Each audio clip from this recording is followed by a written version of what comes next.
welcome to Carnex. Today in our showroom, we have a 2021 Mazda CX-5. This is the GS trim with one owner and no accidents. It's got a little under 5,000 kilometers on the dash, so it's pretty much a brand new car.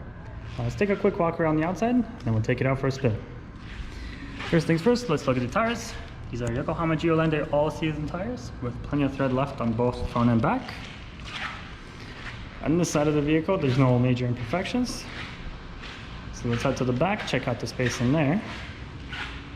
Of course, this does come with a fully powered tailgate. And the way that works is you just hold one button, pops up just like that.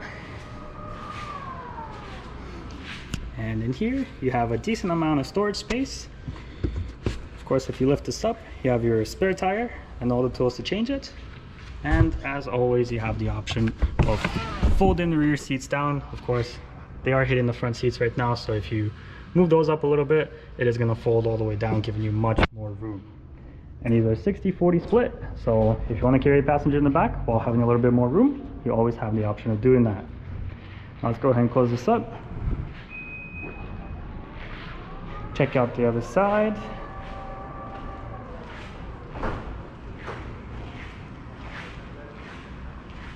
Now this side, much like the other, has no imperfections. As you can see, the front bumper and the hood, there's no stone chips or anything going on of that sort.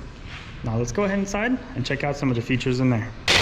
All right, moving on to the interior of the CX-5. Let's take a quick look at the dash.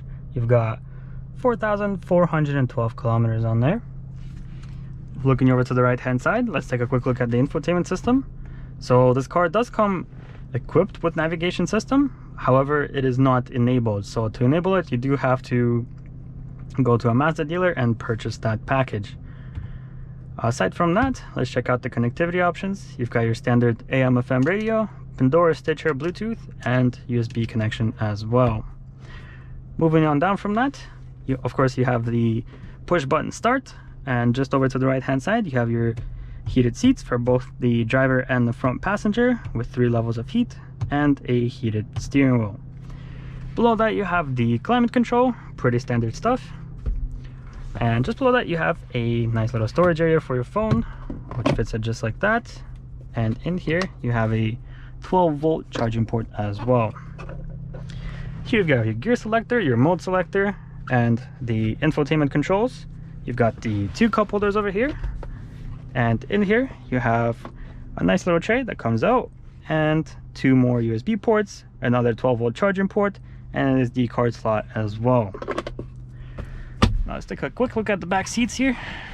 Of course, if you do flip this down, this reveals 2 cup holders and 2 more USB charging ports. Now one more thing to mention about the back is if you actually compare the back window to the front window, you can see that it is quite a bit darker. It's about a 50% tint, so it gives your passengers in the back nice protection from sunlight as well as a bit of privacy.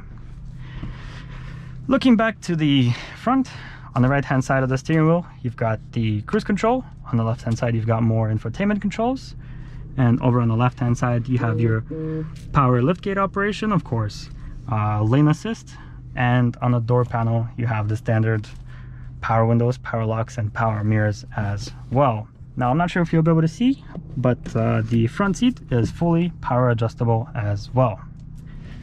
Now let's buckle up and take it out for a drive.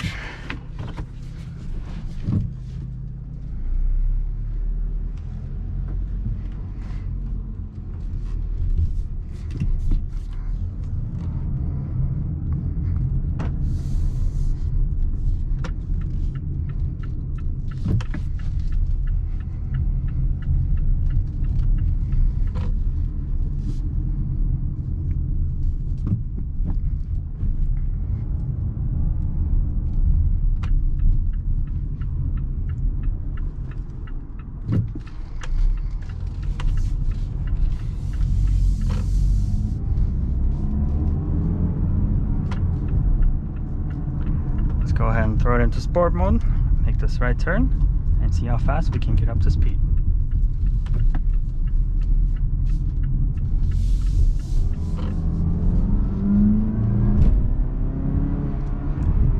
As you can see, no issues. As expected, it is pretty much a brand new car. The power is being delivered to you by a 2.5 liter 4-cylinder motor. It's not turbo, and you're making just a little bit under 200 horsepower and 200 foot-pounds of torque.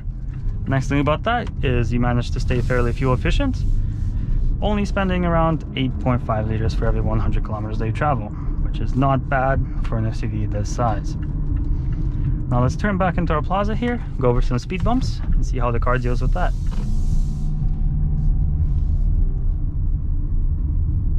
Here's the first one coming up.